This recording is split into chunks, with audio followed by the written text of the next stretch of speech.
ఏసేపు అడిగాడండి, నేను రాజును అవ్వాలని అడిగాడా? ఏసేపు వెళ్ళి జైల్లో పడితే దేవుని ప్రేమించాడు గనక, పోతీఫరు భార్య పెట్టి నిందలకు భయపడకుండా దేవుని ప్రార్థించేవాడు గనక, మంచి సుబుద్ధితో ఉండేవాడు గనక, దేవుని ప్రేమించిన తీసుకెళ్లి దేవుడు ఏం చేశాడు? అడగకుండానే ఐగుప్తు రాజుగా మార్చేస్తాడు దేవుడు.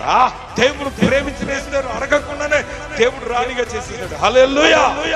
అయ్యా నేను ఇల్లు కట్టుకోవాలి, నాకు ఇల్లు నీ తెచ్చి నువ్వు అడగవసలా, ఆ ఇల్లు నిన్ను వెతుక్కుని వస్తా. నువ్వు దేవుని ప్రేమిస్తే నువ్వు అడగవసలేదు నాయన, నాకు మంచి జాబ్స్ కావాలి, నేను సాఫ్ట్వేర్ ఇంజనీర్ డాక్టర్ అవ్వాలి అవసరం లేదు. నువ్వు దేవుని ప్రేమిస్తే తీసుకెళ్ళిన డాక్టర్, ఇంజనీర్, జడ్జి గా, కలెక్టర్ గా మార్చి కూర్చోబెట్టాడు వాడు నా దేవుడు. నువ్వు దేవుని ప్రేమిస్తేనే. దావీదు అడిగాడా?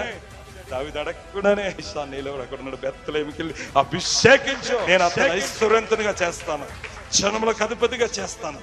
అందుకే దేవుని ప్రేమించిన, దేవుని ప్రేమించే వారికి ఇలా సమకూడి జరుగుతుంది.